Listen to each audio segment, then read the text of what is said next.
Hi, this is Bob Sorrentino from Italian Roots and Genealogy, and I'm here today with Peter Franzese, and he is the author of two great books, Tales of a Brooklyn Grocer and Nettie, the Tales of a Brooklyn Nana. So welcome, Pete. Thanks for being here. Thank you very much for your invitation. I appreciate it. No, that's well. I love talking about that, especially about the grandparents, and I guess your grandparents are around my parents' age. Right. So that's kind of our connection. And I guess you're fourth generation Italian, yeah? Yes, correct. My great-great-grandparents were the first ones that came back around between 1896 and 1903. So they came pretty early then. Yes, yes. Yeah, they But came it's sooner than my safe to grandparents. say, safe to say we're American Well, yes, at this point. At this point, well, and that's really evident when you go to Italy, right? right? You don't feel like you're a kinship. You feel more when you go to Brooklyn. Yeah, That's for sure. that's a good start. So they originally in Brooklyn, and as we were speaking in the pre-interview there, Yes, I'm friends with your cousin Jim Abramo, and yes, I know he grew up in Brooklyn over yes. he grew up over the funeral home. Yes, a Bramo Funeral Home on Humboldt Street in Williamsburg. Yes, the building's still there, but the funeral home is no longer there since like 2007. Right, and Humboldt Street that was a back then, even I guess in the 40s, 50s, 30s, 40s, 50s, that was a real Italian enclave. Yeah. Yes, absolutely. And it was a melting pot of all different parts, mostly a lot of people from the Naples and Salerno area. In fact, the patron saint of my grandmother Nettie's family was Saint Cono, who was the patron saint of Tigiano. That's a province of Salerno. And most people, if you're named Cono, means that you're come from that town, which Jim Abramo, my mother's grandfather, was named Cono. Oh, okay. Yeah, I didn't know And they that. still celebrate his feast day, and then only that little neighborhood in Williamsburg.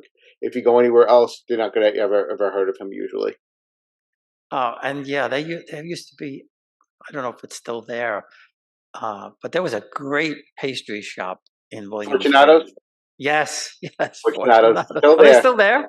still there, still going strong. That was a great place. I used to go there and pick up pastries on the way to work when we had to work like on a Saturday. Absolutely, Fortunato's and the restaurant Pamonti's are still going strong. Two of the staples of that neighborhood. Yeah, I haven't. Man, I don't know. In the last, I can't even imagine the last time I was there. 20 years, 25 years, or something like that. So now, is that still pretty much Italian, that section?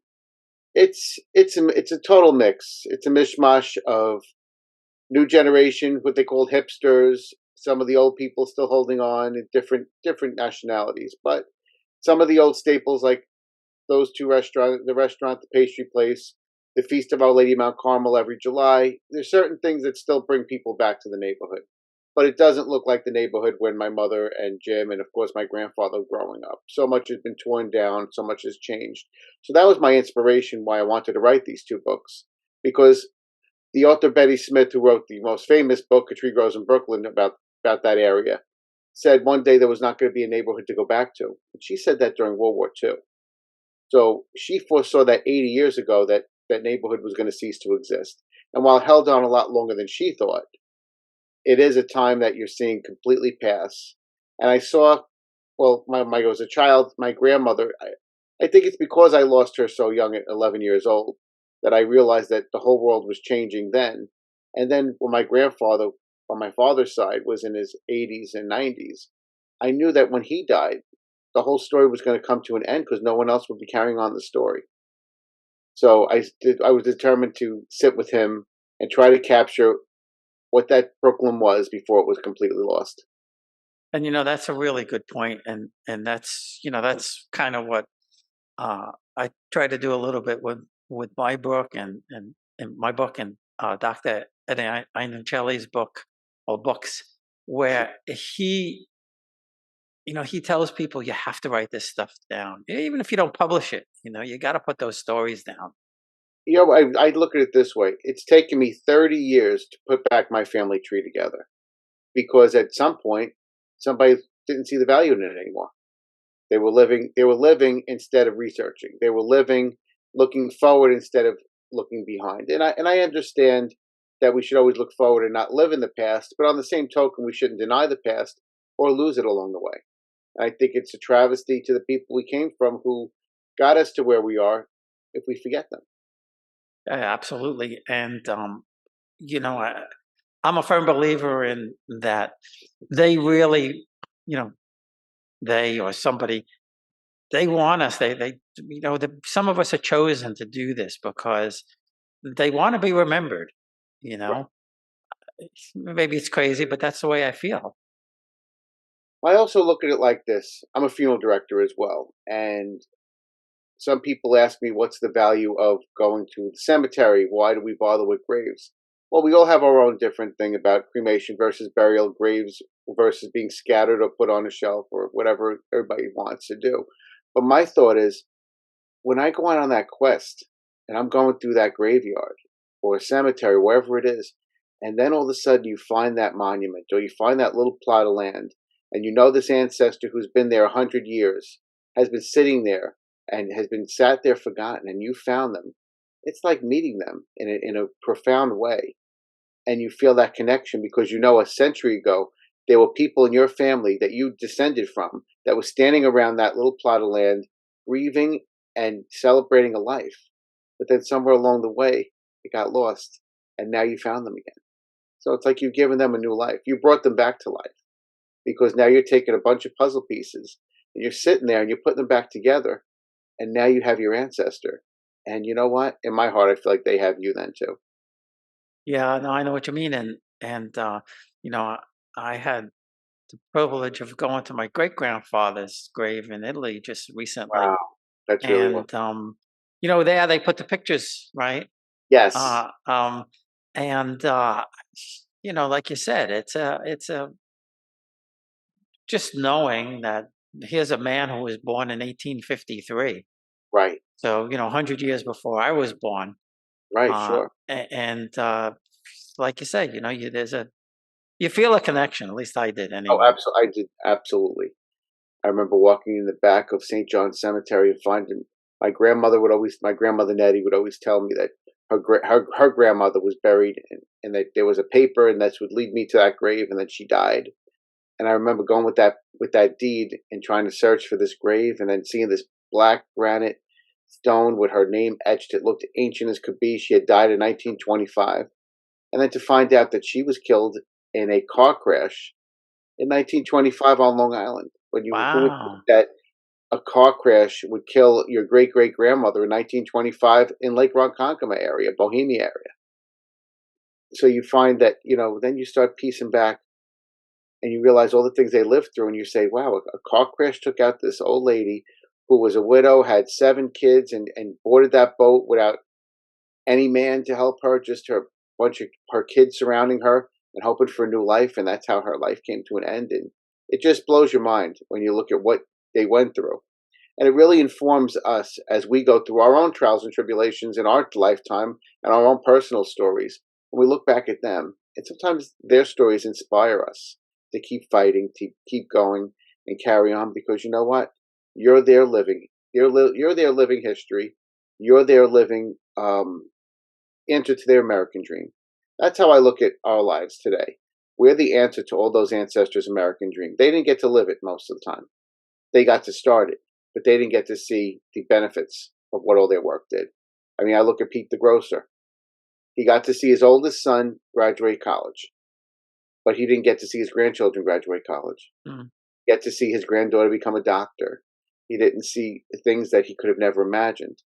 He just was disappointed because after his first son graduates college, the rest of his sons drop out of high school. And they all want to go work for the brother who has a slipper factory in Brooklyn.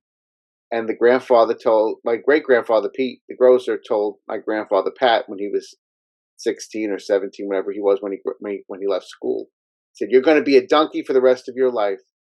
And his mother told him, "You don't know how lucky you are that you could read. All I could do is say the rosary to pass the time.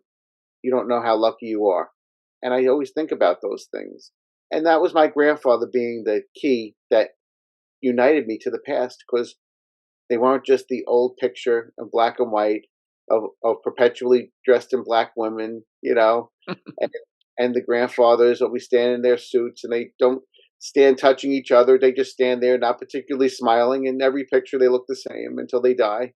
They could have been 40 or 70, and you can't tell the difference. Except the picture might look a little older than the other one. But other than that, you know, it gives them life when you hear these stories that they were people. They just weren't some unfrowning, I'm sorry, frowning ancestors looking back at you with ancient pictures with hard eyes and stern faces. These were people that lived, and they were so much more than what you think you see in those pictures. And Yeah. just want to just grab that and not let it go. When he was telling me, I would listen to those stories over and over again. We would take long car rides, or even in his 90s, we would walk through Greenpoint, Williamsburg, and he would show me every stoop and every landmark and tell me the stories. And I'd take pictures of him as he was standing in front of houses that he was telling me a story that happened 75 years ago, and or bring me to an old friend who was quite old and infirm in their mid 90s, and my grandfather tried to coax them out of them the stories of their youth. I mean, it was really a special time because all these people are gone now, and That's fantastic. it was Yeah. only 3 years ago that some of these things were happening, and in 3 4 years, so much has changed, so much was lost. But I feel really a peace that I know that I got the story before they left us. That's Absolutely. great. That's great. And so now the grocery store, that what how long did he own the grocery store? And I'm sure he must have told you some interesting stories about the grocery store. Yes, it opened somewhere around 1925 and was in operation until 1942. But because of the BQE and then building the ramp, it was torn down around 1952. But during the years of the operation, they faced the police station. So he was telling funny stories about the policeman would come in, the captain would come in, and my great grandfather would take him in the back of the room and have a glass of wine. And they had a candy store, and I mean a candy counter in front. And so he would take candy and shove it in his mouth so he couldn't smell the wine as he went back to the precinct. Or one time, his father was a little tipsy walking home, so the police captain had the cops drive him to his house, and little things like that. There was a little give and take there, or even just by the mere fact back then you couldn't have your store open on Sundays. He said there was Right? absolutely Yeah. nothing allowed on Sundays, but their store was also their home. So his mother was told that if she was sitting in front of the store, she had to lock the door and shut the lights. And she said, "But I'm not selling anything." They said, "Doesn't matter. You can't sit there." So it was like little things that they had to get used to back then that we couldn't fathom now. Everything we live in a 24/7 world now, and on Sunday everything literally stopped. You couldn't buy a gallon of milk if I don't think they sold gallons back then, but they couldn't even buy a bottle of milk if you needed it. You just had to wait till Monday. So he talked about that, or making their own wine. He said his father would be in the basement making the wine, but he also had crates of grapes in front of the store that they would sell the grapes to the people so you could buy your own wine. And or even another story with the policeman. They would come in, and there were a bunch of these kind of stores. It was called the Franzese Italian American Grocery Store, according to a picture I found. And there were like a bunch of little shops like this right in the area. So my great grandfather would charge him say 15 cents for a ham and cheese sandwich, but he charged her about say 25 cents. I'm just giving an example. And the cop came in and he says, "Well, your father charges me 15 cents." He tells me the oldest sister Margie, and she said, "I'm not my father. If you want it for 20, he goes, if you want it for 15 cents, you can go down the store to one of the other places." And so he said, "Just go make the sandwich." So my grandfather laughed. He said that his sister, who was the oldest sister, although she had a high school education and wasn't allowed to go to college like her brothers, he said was a better business person than his brother or his father had ever been. So there was a lot of inspiration and inspiring characters that came through their life growing up in that little house. I'll tell you a funny bakery story about my uncle. My uncle worked Right. for a bakery in Corona, Queens, Leonard's, and they were connected. And uh, he was the baker. He had to be 2 o'clock in the morning, whatever. And I guess he would park in a certain spot. And one day he comes out and there's a parking ticket on the car, and he had never gotten a parking ticket before, right? So he takes the parking ticket and he puts it up behind the counter, Right. and the sergeant comes in and orders, his pastries or whatever. Where normally back then, we're talking the 50s, they didn't, Right. they didn't pay. And my uncle tells him, $2, $3, whatever. So what do you mean $2, $3? He says, "You see the ticket?" He says, "When the ticket's paid off, you get it for free again." The sergeant, the sergeant made the policeman who gave him the ticket come in, give him the money for the ticket. Great. He See, I took mean, it. that it just shows you that, back then people figured things out themselves. They didn't go to social media to fight it out. Instead of doing, they just faced each other and they solved their problems and moved on. And that's what I think is part of the simplicity of life that was lost from my grandfather's generation to my own. Yeah, yeah, no, I that's don't think that's that's we'll true. never get it back. But it made me think about why my grandfather couldn't understand the complexities of life at times. He was perplexed by, you know, how things happen with people, or how we got so far into problems. And he was somebody that was very much had a total recall of the past, but he was very interested in the current life that he was living. And even though he was 92 when he died in December 2019, he had no interest in going. He was interested in living. Yeah. I'll never forget the last conversation with him. My grandfather had lost two wives, and both were young when they passed. And I said to him, "Are you going to be with your wives?" He goes, "No, I want to stay with yous." And that's one of my favorite lines with our last conversation. "I want to stay with yous." He dearly loved his children and his grandchildren and his great granddaughter, my daughter, who was his only great grandchild. And as much as he honored those people who died and celebrated the past, he wasn't ready to become part of it. And I think that was very interesting to me because a lot of the old people, I wish God would take me, and everybody they have their dress hanging in the closet for 30 years with the note to lay them out in it. We listen. I'm a funeral director. I get the dresses that look like they're from Ronald Reagan's administration. My mother had this in the dress for 40. Really? Yes, absolutely. And you say, I don't particularly like it, but that's what she wanted, and you just throw your hands up and you go with it. But it's hysterical. Like, how many people have those dresses or suits waiting for the big day? You know, I told my wife, I said, "I want the 3 days. I want them at the mass. I want Yes, everybody there. right, No compromising. right, I'm gonna make them all come and stand around like they used to in 1950." right. They're gonna roll their eyes and keep looking at their watches. And back then the hours were like, I think 2 to 5 and seven Seven to to ten. 10. Yep. 7 to 10. Yes. We cut off a half hour on each side so far. 2 to 4:30, 7 to 9:30 now. Well, But most like, people now only do a day. Some I know a couple of my right. I mean, put it half a this day. way. By the time my grandparents died in the 80s, my mother's parents, it was 2 full days, like 2 to 5, 7 to 10.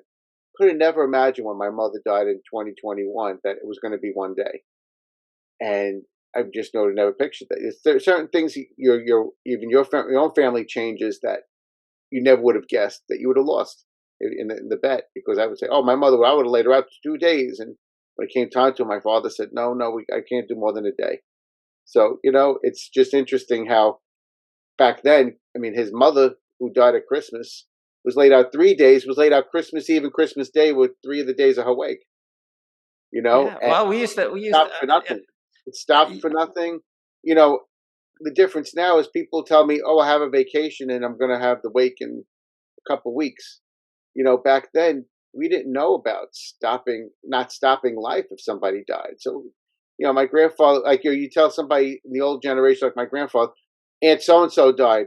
Oh, she laid out tomorrow? No, no, it's going to be like in a few days. Oh, what are they waiting for? Because the world changed. Yeah. Because you know what? Everybody doesn't live within 7 blocks. I had an uncle Anthony. He used to call it like the 7 block syndrome. Everything, your whole world took place within 7 blocks. Everybody you knew, everywhere you went, your church, your stores, your family. So you know what? Of course you could lay the person out tomorrow. Everybody's within the 7 blocks. Everybody's there. Yeah. Nobody's getting on planes. Nobody's trying to figure out how to get off from work, because you know what? Jobs don't care today that your grandmother died. They're like, yo, you have one day. Okay, so at the wake of the funeral, let me choose. It's very different today. It's the world doesn't stop, and I think there's a sadness to that, because I think that's why a lot of times people have lost value in celebrating a life at the end, because they're such in a rush to get back to their regular life, and it's almost an inconvenience. And I think that's sad. Well, I remember, I still remember, I don't know if you do, but I still remember when the stores were closed on Sunday. I don't. No. The little, yeah, the little, groceries, like behind us, they would open at 1 o'clock. They could open from, I think, 1 to 4 or something like that. When I was growing up in the 50s and 60s, Right. supermarkets and clothes, and, Macy's and Gertz and all those places, they were all closed. Nothing. And even like around Christmas time, nothing was open. And Right. you know, there's something to be said for that. You know, there's something to be said, like, just take a break. You don't have to shop every single day. Right. It's true. It's I guess they went to these little markets because they didn't stock freezers and refrigerators Mm. and have multiple refrigerators like now.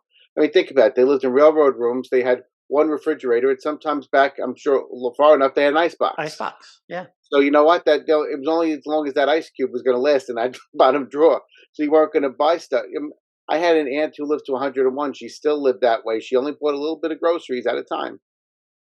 Because that's what you did back then. Yeah, well, my grandfather and a couple of my older uncles, they were icemen. Oh, And that's cool. they were still delivering ice in the 40s, That's believe really it or cool. not. You know, Well, and right.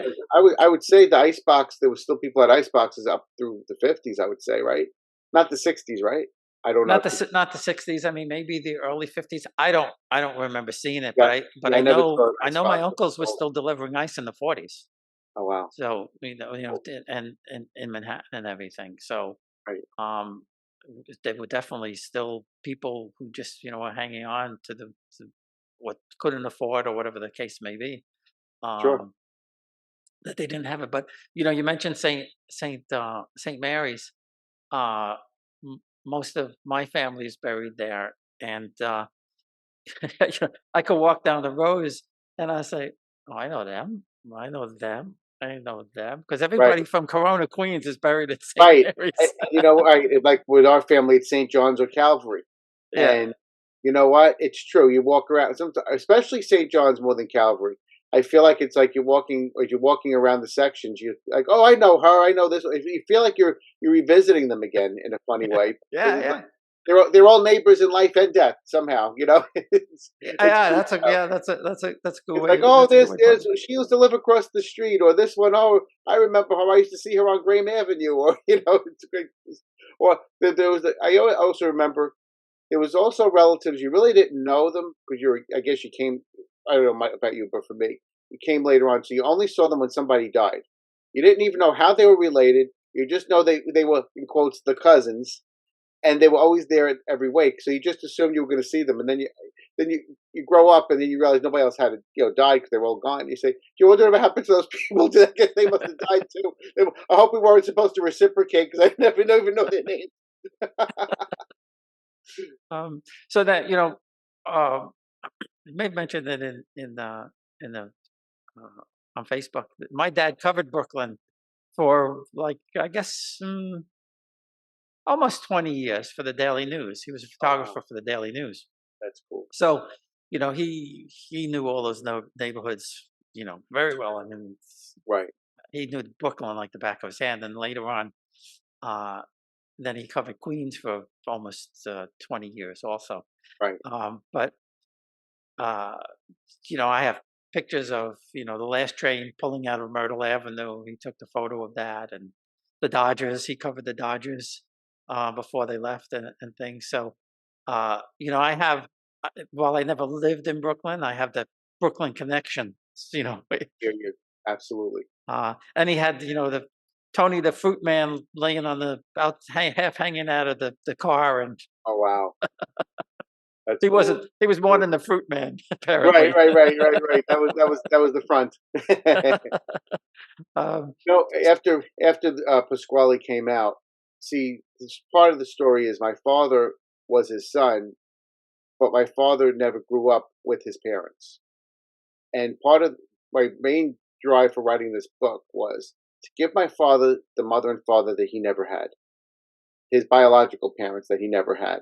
So in recreating their lives, it was a gift to him. So what was really interesting was after the book came out, this was back in December, I took my father and my daughter and my grandmother's only surviving brother, and we spent the day and we walked the streets of Greenpoint and Williamsburg, and we went to all of those houses or the plot of land where those houses used to stand, and we did a walking tour just like I used to do with my grandfather back in the last 5 and 10 years. And it was interesting doing it with him, and then doing it with his descendants. So And how come he was separated from them? What happened? my father's mother died a few days before Christmas when my dad was 3 months old. And my grandfather didn't feel fit to raise a child, so he gave my father to his brother to raise. Oh, But wow. even though he remarried, it stayed that way. So they loved each other, but it was a little an uncomfortability because Mm, they were father and son, but they never lived as father and son. So it was one of those. It became a taboo subject. My grandmother was totally a taboo subject because my father was raised by another set of parents, and my grandfather had another wife. So I was 13, and I wanted to know about my real grandmother. So yeah. I, my father knew nothing about her. So Didn't even now, know. so I have to stop you for a second. So you grew up thinking that your No, father's I always knew uncle. the. No, no, I always knew Oh, the you whole knew the story. story. It was never. No, it was taboo that you didn't ask questions, not taboo of what Okay, that happened. you didn't know. But Mhm. my father was raised by his aunt and uncle who raised him as their son. He called them his mom and dad, and they loved him tremendously. I mean, he had a very loving home, but he also knew that his father was his father, and but there was no talking about his mother. The only time we even referenced her is when we went to Calvary Cemetery for the holidays, and you'd see her name, beloved wife Rose, and but I never met a relative of hers, never knew anything about her. So it was always like this hole in my family tree. I didn't know anything about her. So then I was in seventh grade, and we had to do a project on our family history. I only had three sides of my 3 out of 4 grandparents. I could write everything there is to know, but then there was one I didn't. And actually, Jimmy's uncle, his uncle Sal Abramo, had records for my real grandmother's parents and her grandparents. So he pulled out the records and he put me on my quest to find my grandmother's family, which I ultimately did. I found my grandmother's sister and her brothers, her cousin, and they helped me to put back her life story. And then when the time was right, we'll say, my grandfather opened up and then gave me the story of who my grandmother was. But the irony was, I was looking for who my grandmother was, but in the process, I got who my grandfather was. Mm. I knew my grandfather. I loved him, but he was somebody you saw on holidays or family events. Like, we kissed hello, how are you? How are you? And that would be until the next time.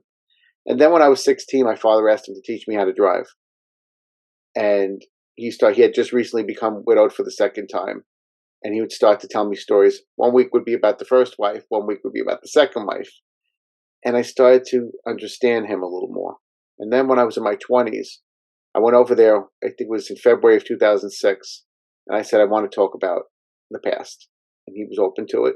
We closed the door. He took a bottle of Carlo Rossi Burgundy, his gallon bottle, he put on the table between us. He put two short cut glasses in front of us, and he just started to tell me the stories. I started recording them, and that began 13 years of us on and off, recreating the past, and putting all the pieces together of who he was, who his family were, what it meant to be a Franzese, what it meant to come from the grocer, and who this woman was in this picture that everybody only saw my grandmother's wedding picture. So she was this eternal bride, and we heard she was buried in her bridal gown because it was only 15 months after their wedding. Oh, wow, that's so sad. And Wow. yeah, so in 15 months, she married him, had my father, and died from congestive heart failure from Wow. rheumatic fever she had as a child. But we knew nothing about her, and I really didn't realize I didn't know anything much about him other than he was my grandfather and he was the youngest of the 7 kids. But you know what? He had an incredible gift for storytelling. He brought his parents back to life. He brought his grandmother back to life, and all his aunts and uncles, and all the characters, and the little squabbling that would go on and amongst families, and they became people and pictures to real life and breathing and flesh. When I'd walk in front of those houses, knowing that, say, Zip Pasquale lived in this house, I start laughing. I'm thinking him fighting with my great grandmother over making my grandfather play with eels, and they're letting water go over the floor, and these little things, or him riding his first bike down Frost Street and being a big shot. He was going to go to Uncle Tony Spizio's grocery store and get potatoes, and the potato bag ripped, and his uncle screaming at him as he's picking potatoes up all over Frost Street. These are the stories that bring people to life. Not just like, oh yeah, my uncle lived on that street and be done. Yeah. Or for instance, he tells you about going to school during the 1939 World's Fair and having a class trip where they went on a bus and they took the class on a class trip. Who would ever think of people born in the 20s going on class trips? And clearly they did. I never heard that reference before, and any old person I've ever interviewed. So that was interesting. And he was talking about eating a pickle for the first time in the German pavilion. So little things, or even the most traumatic thing, when he was in middle school, junior high school, there was a school shooting and his teacher was murdered during the school day. And he talks about, and all of the things he told me were all recorded when I pulled up all the old newspapers. His teacher was shot by a wayward former student, and they had to all be put in the schoolyard while they were looking for the suspects. And then the next day, that he said he felt that uneasy feeling that you think you're safe in school, and this is, he said, but he would hear stuff on the news. Yeah, you think school shootings are new? It happened in 1942 when I was in school. What do you mean, Grandpa? And then he would tell me the story. I'd go research it. It was almost as if he wrote the story. It was, it was total recall. He could even tell me the address where he had to go the day he got drafted. I mean, it was incredible, his recall up until his last day.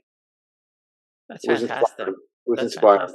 fantastic. So that must have been really hard on your dad, though. Yes, it was an unresolved tumult that I feel that was resolved by the book for him. Oh, that's great. I think it brought him the closure he needed. Although I think what healed a lot for him and his father in those last years was my daughter, because we accomplished something that never had happened before, that there was 4 living generations. And it gave them a reason to enjoy being together because of their mutual love for this little girl. And, taking pictures of the 4 of us. And I tried to do that at least once or twice a year for the first 7 years. My daughter was 7 when my grandfather died. It was one of those things that was strained when I was a kid, but I know he truly loved him and missed him by the time he died in 2019. Yeah. And that was where the road really got me. One of the last memories, I would say maybe it was in 2018. My father, because ironically, my father and grandfather share their birthday. They were both born September 5th. My father and his grandfather shared the same birthday. Oh, that's cool. Yeah. That's cool. So what I was really impressed was my father went and picked him up for his birthday. But the one thing my father clung to that his father gave him as a child was his Lionel trains. And I thought it was really cool. My father was on the cusp of 70. And my grandfather was in his early 90s, and they went down the basement to play with those toy trains together like they had years ago. And I thought that to me showed that the bond they had was there, because they had this history. And even when my grandfather was dying, my uncle and I were standing in the corner watching them interact, talking about things and places and people neither of us knew.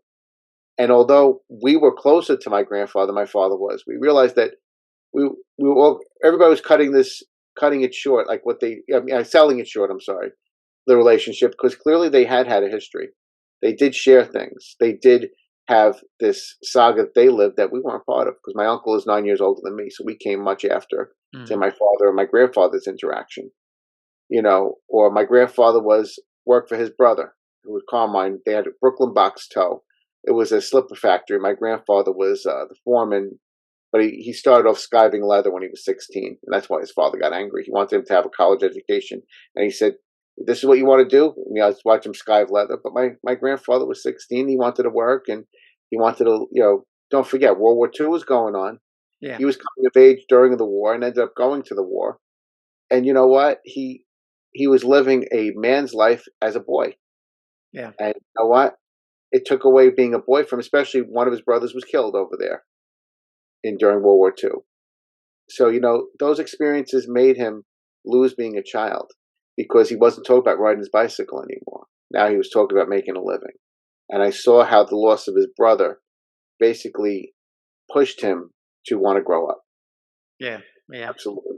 And I think that's when the relationship began. His oldest brother was 15 years older than him, almost to the day. So they had no real interaction. But then during the war, they did, because the oldest and the youngest brother were the only people left. Everybody else was off to war, and they had to hold this slipper factory together. So Wow. that began a very and of course my grandfather and his brother loved each other fiercely as brothers, but as boss and worker, they had a very tumultuous relationship that went on for decades, when they were mad and when they were talking and when they weren't talking. And, like happens in every Italian family. Exactly. Exactly. But So of now, course, by the time everybody dies, we all make up. yeah, yeah. So now the first book, Nettie, Yes. uh, what's that about? Who's that about? That's about my mother's mother, Nettie Carano Boniface. She was the eighth of 11 children of Cono and Maria Carano. They came to America in 1896 and 1897 and settled in the Greenpoint Williamsburg section on Kingsland Avenue. And when the story begins, Cono was a rag man. Everybody said, "What is that? Junk man." He would go through with a horse and well, actually, no, he didn't have a horse. He would walk through with a cart and push this cart, selling bricks, rags. People actually bought these things back then. And the irony is that he was able to buy brownstones with the money that he got from pushing that cart. Wow, And he did that well into his 80s. He did that from when he got here in 1896. And I believe in 1960 was still pushing that thing. that's He died in incredible. 1964. And they had their ups and downs. My grandmother, I always found her to be this inspiring character. She was widowed at 24 years old, I believe, and her husband was part of the. You ever hear the Grucci firework family? Yeah, yeah. Her her father-in-law began the business, but it was originally the Lanzetta business, and they were in Belport. And during Memorial Day weekend in 1939, her husband and his father were killed in a major explosion, and she was left with a little baby. And she related to the movie Gone with the Wind at that time, because it came out that same year, and she looked at Scarlett in her black widow's weaves and pushing to fight to survive, and she said she felt the same way, and she's very and that kinship she felt. She made me watch it with her the year before she died, 1988, and it became the thing we had. And I said, you know what? Scarlett had a story, but so did my grandmother. Hmm. So then I started interviewing my grandmother, and only about 6 weeks into it, she was 75 and she passed away from a heart operation. And then it became 15 years of being passionate about putting together her life story. So I didn't have her like my grandfather as this living person, but I tracked down her siblings, her cousins, friends, childhood people she went to school with, her first boss in a nursing home. I found them all because I wanted my grandmother's story, because I said she inspired me. She brought out the writer in me. Her life is what made me want to become a writer. Hmm. And because it was a story about tenacity and never giving up. And I think with both books, between not so much my grandfather, but his father and my grandmother, how they held on to their Catholic faith just inspired me. How clinging to the rosary or praying to their patron saints was what gave them strength to endure no matter what happened. Like my great grandfather Pete hung to Our Lady of Mount Carmel.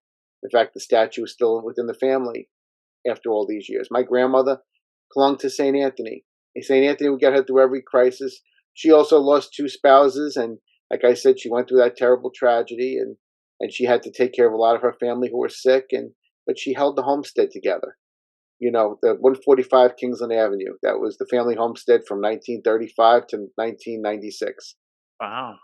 My grandmother died in '89. My uncle lived there beyond that until 1996. But she was like the constant that held everybody together. She wasn't even the oldest sister, but yet she was the one who took on all the traits of her mother, of being the meeting place, being the person everyone went to, being the person who ran when anybody needed any help, you know. And everybody thought she was indestructible. So when she died, it was like everybody felt like they fell off a cliff, because she was the one that was indestructible. Everybody else was sick or dying or whatever, and they were all still here, and she wasn't. And I said, my grandmother was really, really a hero. She was my hero as a child, because she was diminutive in size. She was only 5 feet tall, with perfectly coiffed bouffant hair, which she always had done, even when she was walking Graham Avenue, her little push cart with a little kerchief on. But it was the grandmothers that really inspired me as a kid because they were the strength. The fathers worked and did what they had to do to provide, but it was the grandmothers who really held those stories together. And my grandfather with his mother was no different. It Yeah. was the mothers that held the house together while the father provided to keep it going. There were different kind of partnerships than today. Today my wife and I were married, going to be 13 years. We have a daughter who's going to be 11. It's a partnership in raising the child, a partnership in providing for the house. It's a partnership in everything. Their partnerships were something we couldn't relate to. I make the money and you make the housework. You know, Yeah. you raise the kids. So you know what? The fathers really didn't have much of an impact on raising those kids. They really didn't. They were really products of their mother. And my grandfather, I realized that he loved his father, but he revered his mother. Yeah. Well, And- even my generation, Mhm. was the same way. I mean, I was closer to my mom's family than my dad's family because we Right. were there all the time. Yeah. Uh, but my father my father was he was a good man. He was like your grandmother. He was the guy everybody went to. Right. Something happened in the family, call Nick. Right. But my father wouldn't eat. My mother would put the food in front of my father. Yeah. Right? That's like unheard of now. Right. But Right. that's just the way they were raised, the way they grew up, They you didn't see know? any problem with it, No, but no, they but didn't. now the world sees things as through different lenses. We'll put it that way. Yeah, yeah. But I don't think that the people who were doing it at the time resented it. I mean, the one thing I No, it's think, just the way it was. right, and the one thing I will say I was lucky not to have in my family was the fathers were also fierce, and they were a lot of these houses they were slapping their wives around and slapping those kids around. We were lucky we didn't have that in Yeah, either I never side. saw any of that. But you know what? But there's a lot of families that did, and I think that's the good thing that those those things don't happen anymore. Also, that families more like Pete, the grocer, value their children getting educations and pushing their kids to do better or achieve greater things. I think that's the thing that impresses me with the stories of my ancestors. Like I look at Kono Carano was. You always heard how he was stern, he was mean, he never smiled, he wasn't nice, but then I think to myself, he had 11 kids, and he provided till he was 80 Yeah, years old. yeah, yeah. Okay, he drank and he would get drunk and he would fight with the Cheshire cat clock with the tail going back and forth at night. So they would all leave the old man alone. All right, so that was his flaw. But I also think of it this way: he never lost their house in a card game. They were never hungry and they were never destitute. You know, everybody's family tells you they were poor. I never heard anybody tell you that their family was rich. Yeah, no, right, From yeah. that, no, everybody was poor. But you know what? They were all in the same boat, but they clung to their once again they clung to their faith, you know and it sustained them. I think the grandfather, well, in say Kono's thing, I don't think he wasn't religious at all, but I think he probably relied on his wife's prayers to get him through, that kind of thing. She prayed for everybody. She kept everybody on the right side of the heavenly gate. And you know what? And I think that she was my, well, I know, not that I think, I know she was my grandmother Nettie's hero. Mm. And although my mother would always say her father, Bob the fireman, was her hero, I also know that her mother was truly her hero, though she never said so, because everything she modeled on how our house was how my grandmother did it. We had to follow all my grandmother's traditions. Everything was like, we'll do it like my mother did it. Everything was like my mother did it. Yeah. Or that I married someone who was half Italian and half German who wants to do things the American way. So my mother would sit there with her, whenever my mother was quiet, she was displeased.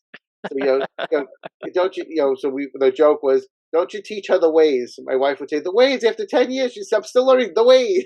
Everything. You know, didn't you tell her how my mother did it? Do it nice like my mother did it. Everything was nice like my mother did it. But I used to laugh because I say I remember her saying all that when my grandmother was alive. She wouldn't have gave her the satisfaction then. No, no, But after no, my no. grandmother died, she was canonized and everything she did was perfect. When my grandmother was alive, she would roll her eyes and say my grandmother was critical. But that's the saga of mothers and daughters, and I'm glad I'm a son.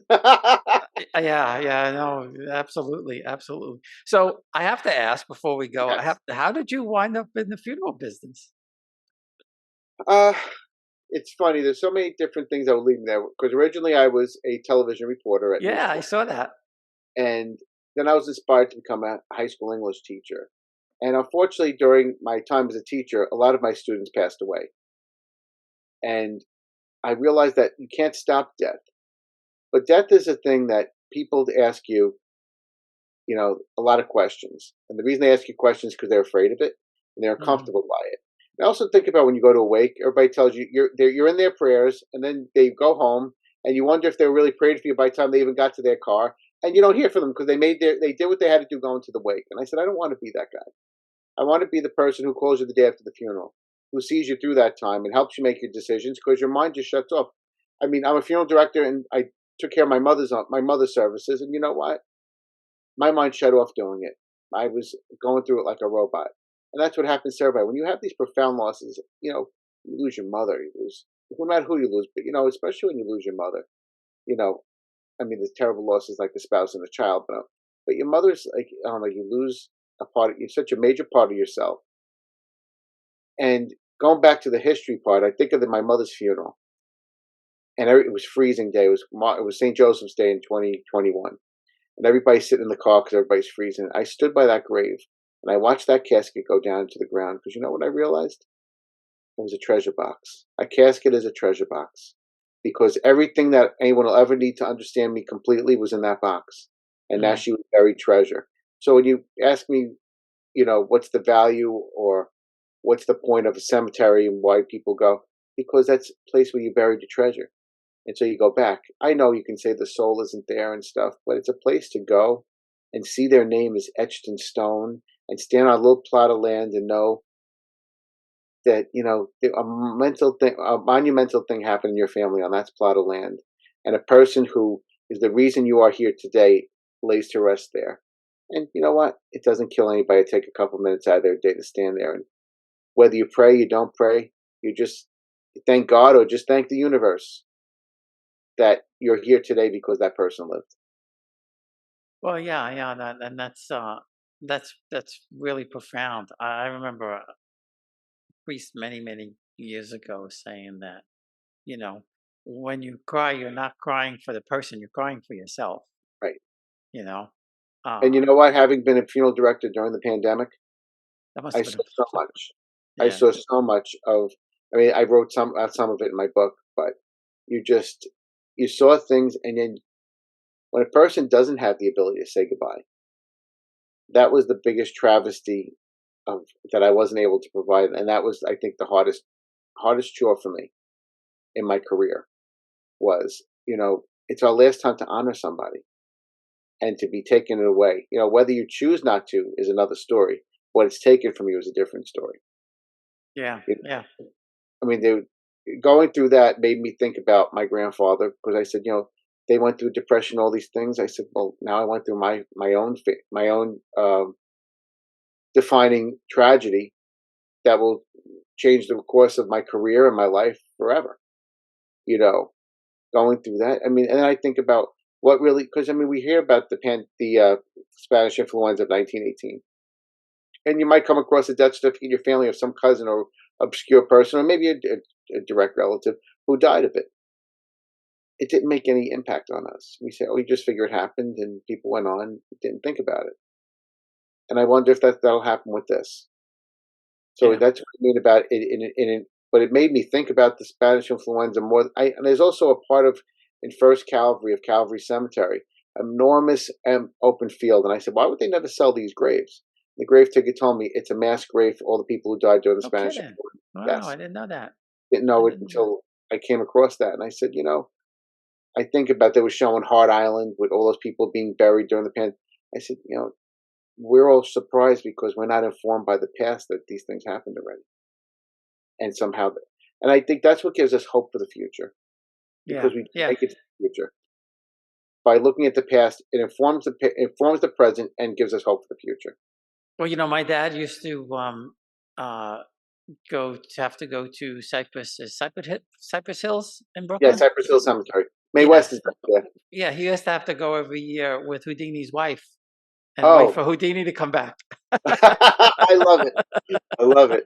I don't know how many years he took that picture. Oh, I love it. That's great. Oh, I love it. Um, and yeah, he used to come No home. luck though, huh? He didn't. No, he didn't come back this year either. But it is a mystical thing. I think I give you a lot of credit to be able to do that. I certainly couldn't do it. It's just not in my nature. But you have to be a special kind of person. People like you and when my mom was in hospice, the hospice nurses.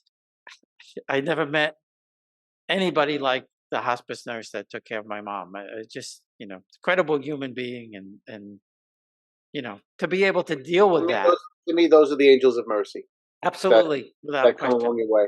I mean, my without mother's question. last illness had a nurse that I will never forget his name, and I'll never forget what he did for my mother. Because even though I knew she was dying, I could sleep at night knowing that she was under his care.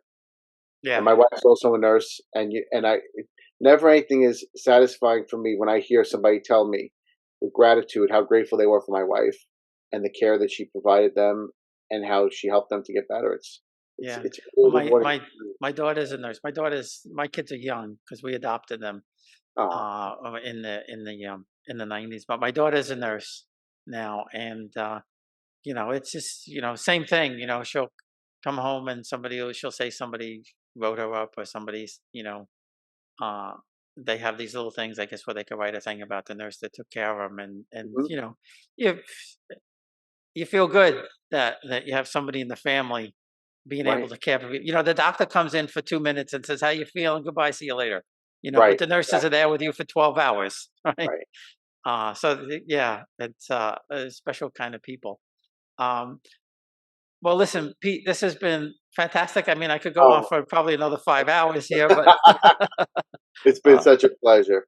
Uh, that's no, I'm glad. I was looking forward to this. I mean, especially because the stories, the Brooklyn, and being Jimmy's cousin and everything like that. Yes. We had a lot of connections, And you so I know what? appreciate. And there was no small measure of growing up around his funeral. His grandfather's uncle's funeral home was what inspired me because I said two things. Number one, the caring for people at those times, but also I never realized until I was a kid. At that point when I started this journey, they keep the records that really are the key to your past. I Hmm. mean, I wouldn't have found my grandmother's family if it weren't for a Bramwell Funeral Home. Yeah, They see, had there the you go. records, and they put me on the course, and you know what? In that week, found out my great-grandparents were buried down the road from where I lived, and we all had no idea where they were buried, and that began a saga. So, you don't realize the funeral homes have a big piece of your history because they collected the data at that time, and, they're another resource. Absolutely. Yeah, yeah. No, that's a good point. That's a good point, or a good place to start. Yeah. Well, listen. Thanks again. On www.